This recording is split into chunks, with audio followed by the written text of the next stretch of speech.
नमस्कार और स्वागत है द डीप डाइव की इस खास पड़ताल में। नमस्कार। आज हम 2026 के डेटा एनालिस्ट की दुनिया को समझने की कोशिश करेंगे। बिल्कुल। हमारे सामने जो स्रोत हैं वो एक बहुत ही दिलचस्प कहानी बताते हैं। देखिए, आज भी कई लोगों के दिमाग में डेटा एनालिस्ट की तस्वीर क्या है? वही कोई एक्सेल शीट में बैठा हुआ। हाँ, कोई है जो एक्सेल में बैठा है, कुछ फॉर्मूले लगा रहा है और बस। लेकिन हमारे स्रोत एक बड़ा सवाल खड़ा करते हैं कि क्या 2026 में कंपनियां सिर्फ एक्सेल जानने वालों को लाखों का पैकेज देंगी? एग्जैक्टली। और इसका जवाब, जैसा कि हम सब सोच सकते हैं, एक बहुत बड़ा नहीं है। बिल्कुल। ये धारणा अब उतनी ही पुरानी हो चुकी है जितनी डायल अप इंटरनेट की आवाज। हाँ, सही कहा। डेटा की दुनिया रॉकेट की रफ्तार से बदल रही है और कंपनियों की उम्मीदें वो तो उससे भी तेजी से। अब बात सिर्फ डेटा निकालने की नहीं रही, अब बात डेटा से जादू करने की हो गई है। तो आज हमारा मिशन साफ है। हम इसे एक लिस्ट की तरह नहीं, बल्कि एक एनालिस्ट की ग्रोथ की कहानी की तरह देखेंगे। वो कौन से 5 पड़ाव हैं, कौन सी 5 शक्तियां हैं जो किसी को 2026 में न सिर्फ नौकरी दिलाएंगी, बल्कि उसे एक बेहद जरूरी खिलाड़ी बनाएंगी।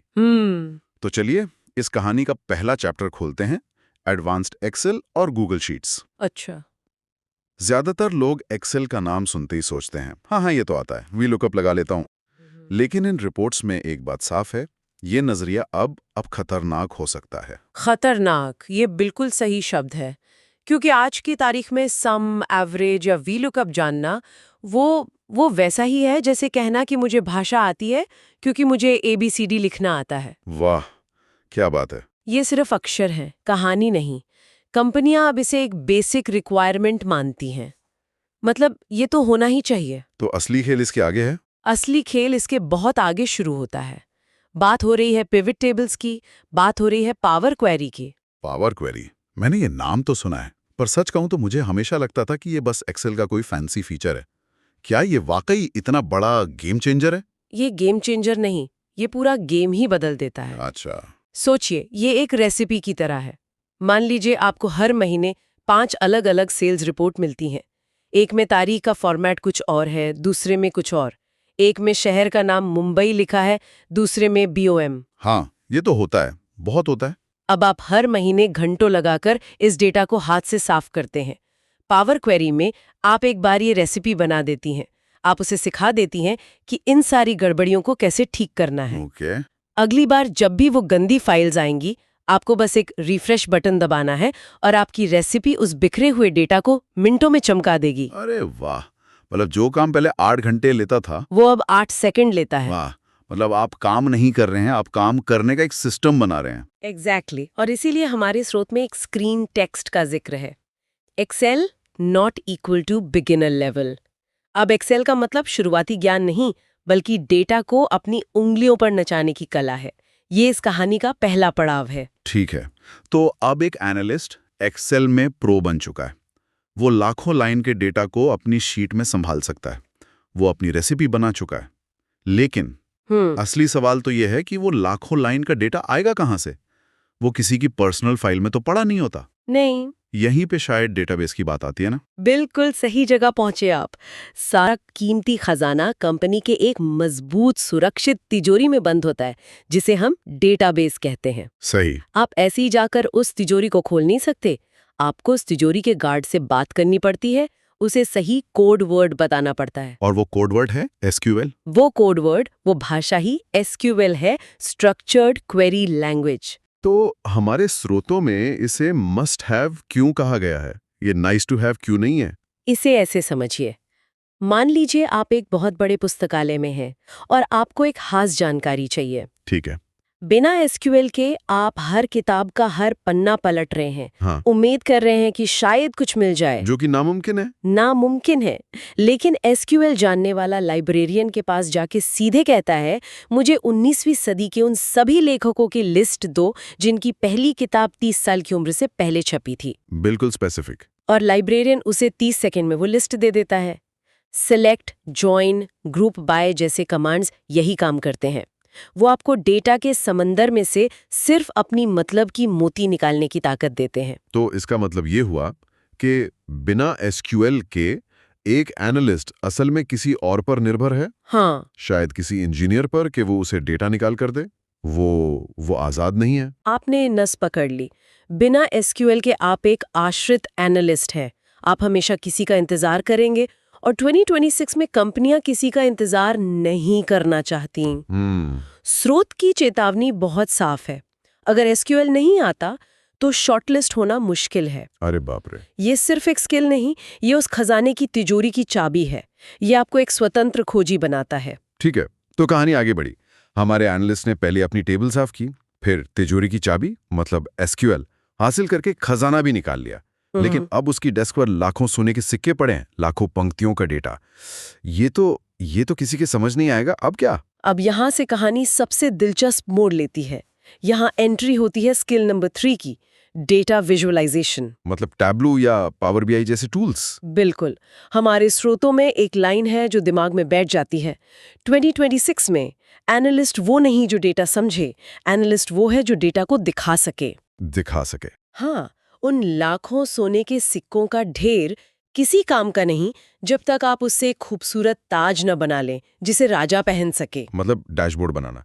लेकिन ज्यादातर डैशबोर्ड तो बस कुछ रंग बिरंगे चार्ट्स ही होते हैं, है ना? और यही सबसे बड़ा धोखा है। लोग सोचते हैं कि एक डैशबोर्ड का काम रिपोर्ट करना है। नहीं, तो फिर एक महान डैशबोर्ड का काम सवाल पैदा करना है। जब एक सीईओ उस डैशबोर्ड को देखे तो उसे सिर्फ ये ना पता चले कि सेल्स 10% गिरी है। उसे ये पूछने पर मजबूर हो जाना चाहिए कि हमारी सबसे ज्यादा बिकने वाली प्रोडक्ट की सेल्स सिर्फ मंगलवार को ही क्यों गिरती है, या सिर्फ मुंबई में नए ग्राहक रात को 11 बजे के बाद ही क्यों खरीदारी कर रहे हैं। वाह, मतलब डैशबोर्ड जवाब नहीं देता, वो सही सवाल पूछने में मदद करता है। इनसाइट्स नंबर्स वाली बात का यही मतलब है? बिल्कुल। एक अच्छा डैशबोर्ड एक खामोश कमरे में एक जरूरी बातचीत शुरू करता है। वो बोरिंग नंबर्स को एक कहानी में बदल देता है जिसे कोई भी समझ सकता है, चाहे वो टेक्निकल हो या ना हो। सही। और जैसा हमारे स्रोत कहते हैं, ये सिर्फ एक रिपोर्ट नहीं, ये एक डिसीजन मेकिंग टूल है। ये वो पुल है जो डेटा की दुनिया को बिजनेस के फैसलों से जोड़ता है। ये तो बहुत शक्तिशाली विचार है। तो हमारे हीरो ने अब खजाने से ताज भी बना लिया और वो बहुत खूबसूरत लग रहा है। लेकिन हर हफ्ते तिजोरी से खजाना निकालना, उसे साफ करना, फिर उससे ताज बनाना, इसमें तो बहुत मेहनत लगती है। ये सब हाथ से करना पड़ता है। बहुत ज्यादा। हमारे स्रोत में एक सवाल था, हर काम मैन्युअली करेगा। ये सीधा इशारा पाइथन की तरफ है। हाँ, और यहाँ कई एनालिस्ट घबरा जाते हैं। उन्हें लगता है, अरे पाइथन तो कोडिंग है, ये तो सॉफ्टवेयर डेवलपर का काम है। सच कहूं तो मेरे मन में भी यही सवाल आ रहा था। क्या एक एनालिस्ट से ये उम्मीद करना ज्यादा नहीं है? क्या कंपनियां वाकई एक ऐसा इंसान ढूंढ रही हैं जो आधा एनालिस्ट हो और आधा प्रोग्रामर? ये सवाल बहुत वाजिब है और इसका जवाब है, कंपनियां प्रोग्रामर नहीं ढूंढ रही। तो फिर? वो एक ऐसा एनालिस्ट ढूंढ रही हैं जो अपनी ताकत को 10 गुना बढ़ा सके। पाइथन को एक सुपर पावर की तरह देखिए। Super power? हाँ, ये आपको अपना एक रोबोट असिस्टेंट बनाने की शक्ति देता है। सोचिए, आपका एक असिस्टेंट है जिसे आप एक बार सिखा देते हैं कि हर सोमवार सुबह 9 बजे वेबसाइट से डेटा डाउनलोड करना है, उसे साफ करना है, एक रिपोर्ट बनानी है और 10 लोगों को ईमेल कर देना है। अच्छा। अब ये काम आपका असिस्टेंट हर हफ्ते अपने आप करेगा, बिना थके, बिना कोई गलती किए। और आप उस बचे हुए समय में असली काम कर सकते हैं, एनालिसिस वाला। एग्जैक्टली। जैसा स्रोत में बताया गया है, पाइथन 3 मुख्य काम करता है: डेटा क्लीनिंग, एडवांस्ड एनालिसिस जो एक्सेल में संभव नहीं, और सबसे जरूरी ऑटोमेशन। इससे सिर्फ टाइम नहीं बचता बल्कि एनालिस्ट की वैल्यू बढ़ती है। आप एक डूअर से एक बिल्डर बन जाते हैं। आप सिर्फ रिपोर्ट नहीं चला रहे, आप ऐसे सिस्टम बना रहे हैं जो खुद चलते हैं। सही बात। और जब आप अपना 40% समय बचाते हैं तो आप उस समय को सोचने में, रणनीति बनाने में और उन सवालों के जवाब ढूंढने में लगाते हैं जो आपके डैशबोर्ड ने उठाए थे। तो अब कहानी के इस मोड़ पर हमारा एनालिस्ट एक तरह का सुपर हीरो बन चुका है। उसके पास एडवांस्ड एक्सेल की महारत है, एसक्यूएल से वो कोई भी डेटा निकाल सकता है, विजुअलाइजेशन से खूबसूरत कहानी बना सकता है और पाइथन से अपने बहुत से काम ऑटोमेट कर सकता है। वो टेक्निकली अजेय है। बिल्कुल। लेकिन मान लीजिए वो ये सब करके बोर्ड रूम में जाता है और जब सीईओ उससे पूछता है तो इस सब का मतलब क्या है, हमें क्या करना चाहिए, और वो चुप हो जाता है, तो क्या होगा? तो उसकी सारी सुपर पावर्स धरी की धरी रह जाएंगी। और यहीं हम कहानी के आखिरी और शायद सबसे जरूरी पड़ाव पर आते हैं, बिजनेस और कम्युनिकेशन स्किल्स।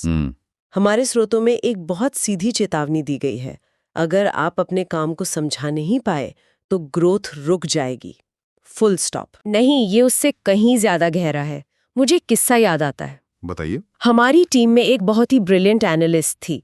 उसने महीनों लगाकर एक ऐसी इनसाइट निकाली जिससे कंपनी लाखों डॉलर बचा सकती थी। वो मैनेजमेंट के सामने गई और उसने अपनी प्रेजेंटेशन में बहुत जटिल चार्ट्स, स्टैटिस्टिकल मॉडल्स और टेक्निकल शब्द इस्तेमाल किए। ओके। मीटिंग के बाद सीईओ ने मुझसे पूछा, सब ठीक है, पर मुझे बस इतना बताओ कि कल सुबह आके मुझे अपनी टीम को क्या करने के लिए बोलना है। ओहो। सारी मेहनत बेकार हो गई। मतलब वो क्या और कैसे तो बता पाई, पर तो क्या नहीं बता पाई। एकदम सही। एक अच्छा कम्युनिकेटर ये कहने के बजाय कि हमारे वेबसाइट का बाउंस रेट पिछले महीने 5% बढ़ गया, ये कहेगा, हमने देखा है कि जो नए यूजर्स मोबाइल से हमारी वेबसाइट पर आते हैं वो पेमेंट पेज पर जाकर खरीदारी छोड़ रहे हैं। अगर हम इसे आसान बनाएं तो हम अगले क्वार्टर में अपनी सेल्स 10% तक बढ़ा सकते हैं। समझ गया। देखिए, यहाँ प्रॉब्लम भी है, वजह भी है और समाधान भी। ये स्किल एक एनालिस्ट को डेटा खींचने वाले सर्विस प्रोवाइडर से एक दिशा दिखाने वाला स्ट्रेटेजिक पार्टनर बनाती है। बिना इसके आपकी ग्रोथ एक कांच की दीवार से टकराकर रुक जाएगी। तो आज की इस पूरी कहानी को समेटते हैं। 2026 में एक टॉप डेटा एनालिस्ट बनने का सफर 5 पड़ाव से गुजरता है। पहला, एडवांस्ड एक्सेल के साथ अपने औजारों पर महारत हासिल करना। दूसरा, एसक्यूएल की चाबी से कंपनी के डेटा का खजाना खोलना। सही। तीसरा, विजुअलाइजेशन से उस खजाने को एक ऐसी कहानी या ताज में बदलना जिसे हर कोई समझ सके।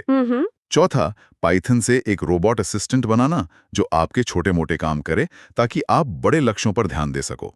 और पांचवा और सबसे जरूरी, कम्युनिकेशन की कला, ताकि आप उस ताज की कीमत पूरे राज्य को समझा सके। बहुत खूबसूरती से आपने इसे समेटा है। ये स्किल्स एक लिस्ट नहीं, एक दूसरे से जुड़ी हुई एक चेन है। बिल्कुल। और जैसा कि हमारे स्रोत का अंतिम संदेश है, 2026 में सर्वाइव नहीं ग्रो करना है, तो इन 5 स्किल्स पे काम आज से शुरू करो। और ये एक बहुत ही महत्वपूर्ण सवाल खड़ा करता है। क्या? हमने उन 5 स्किल्स की बात की जो एक एनालिस्ट के लिए जरूरी है, जिसमें टेक्निकल और सॉफ्ट स्किल्स दोनों शामिल हैं। लेकिन जैसे जैसे पाइथन और एआई जैसे टूल्स से ऑटोमेशन और भी ज्यादा शक्तिशाली होता जाएगा और डेटा निकालना और साफ करना बच्चों का खेल बन जाएगा, तब भविष्य में एक अच्छे एनालिस्ट और एक महान एनालिस्ट के बीच असली अंतर कौन सी स्किल तय करेगी? टेक्निकल महारत या फिर डेटा को एक मानवीय, भावनात्मक और प्रेरक कहानी में बदलने की वो दुर्लभ कला